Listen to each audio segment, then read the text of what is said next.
নমস্কার বন্ধুরা, আমি শুভজিৎ আপনাদের অত্যন্ত স্বাগত জানাচ্ছি কুকিং উইথ শুভজিতের একটা নতুন রান্নার রেসিপির ভিডিওতে। বাজারে যদি ভালো ট্যাংরা মাছ পান তবে একবার এইভাবে রান্না করে দেখুন, গরম ভাতে খেতে লাগবে অনবদ্য। প্রথমেই তবে দেখে নেব এ রান্নার জন্য কি কি লাগবে। ট্যাংরা মাছের তেল ঝাল বা ট্যাংরা মাছের ঝোল বানানোর জন্য আমি 400 গ্রামের মতো ট্যাংরা মাছ নিয়ে নিয়েছি, যেগুলোকে ভালো করে ধুয়ে পরিষ্কার করে নিয়েছি। গ্রেভির জন্য নিয়ে নিয়েছি দুটো মিডিয়াম সাইজের পেঁয়াজ বাটা, একটা বড় সাইজের টমেটো বাটা, নিয়েছি প্রায় 10 থেকে 15 কোয়ার মতো রসুন, দুটো লাল লঙ্কা আর 1 ইঞ্চির মতো আদা। রসুন, আদা আর এই লাল লঙ্কাটাকে মিক্সিতে আমি একটা পেস্ট করে নেবো। লাল লঙ্কাটাকে হালকা একটু জলে ভিজিয়ে দিয়েছি, তাহলে কালারটা এটার ভালো হবে। এবার মাছগুলোকে প্রথমে হাফ চামচ হলুদ, হাফ চামচের মতো নুন আর 1 চামচের মতো সর্ষের তেল দিয়ে ভালো করে মাখিয়ে নেব।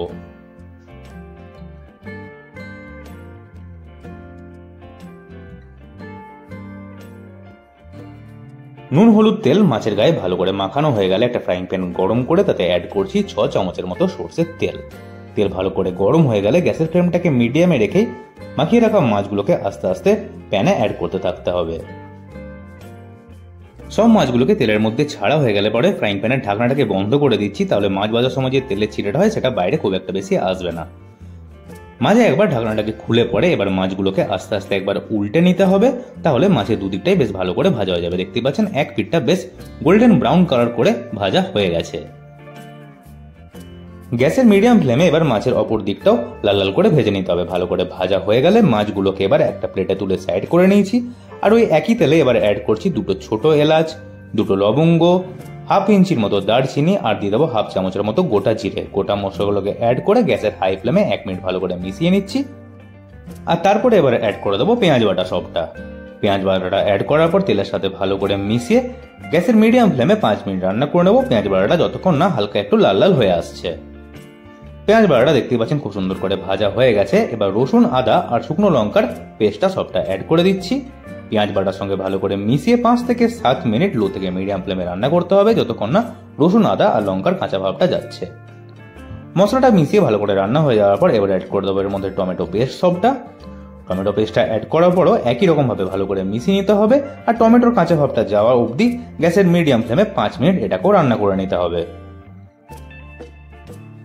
মিনিট 5 রান্না হওয়ার পর একে অ্যাড করবো হাফ চামচ হলুদ গুঁড়ো, হাফ চামচ কাশ্মীরি লঙ্কার গুঁড়ো, হাফ চামচ জিরে গুঁড়ো, হাফ চামচ ধনে গুঁড়ো আর তার সাথে দিয়ে দেবো স্বাদ অনুযায়ী নুনও। সব গুঁড়ো মশলাগুলোকে অ্যাড করার পর ভালো করে একবার মিশিয়ে নিতে হবে।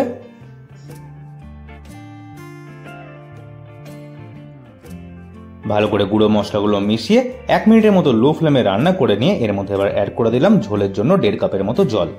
জলটা অ্যাড করে ফ্রাইং প্যানের মশলার সাথে ভালো করে একবার মিশিয়ে নিচ্ছি। খুব ভালো করে মেশানো হয়ে গেলে পরে এটাকে এবার 3 থেকে 4 মিনিটের জন্য মিডিয়াম ফ্লেমে ফুটতে ছেড়ে দিতে হবে, তবে ঝোলটা পুরো রেডি হয়ে যাবে। মিনিট 3-4 ফোটানোর পরে দেখতেই পাচ্ছেন ঝোলের উপরে তেলটা ভেসে উঠেছে, এর মানে ঝোলটা পুরো রেডি হয়ে গেছে। এর মধ্যে এবার ভাজা মাছগুলোকে আস্তে আস্তে সব অ্যাড করে দিচ্ছি।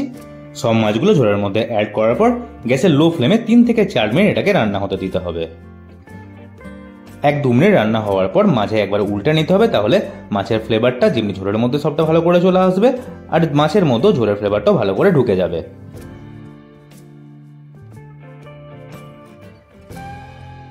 লাস্টে এবার এর মধ্যে 3টে কাঁচা লঙ্কাকে চিড়ে অ্যাড করে দিতে হবে, আর তার সাথে অ্যাড করে দিতে হবে হাফ কাপের মতো কুচিয়ে নেওয়া ধনে পাতা।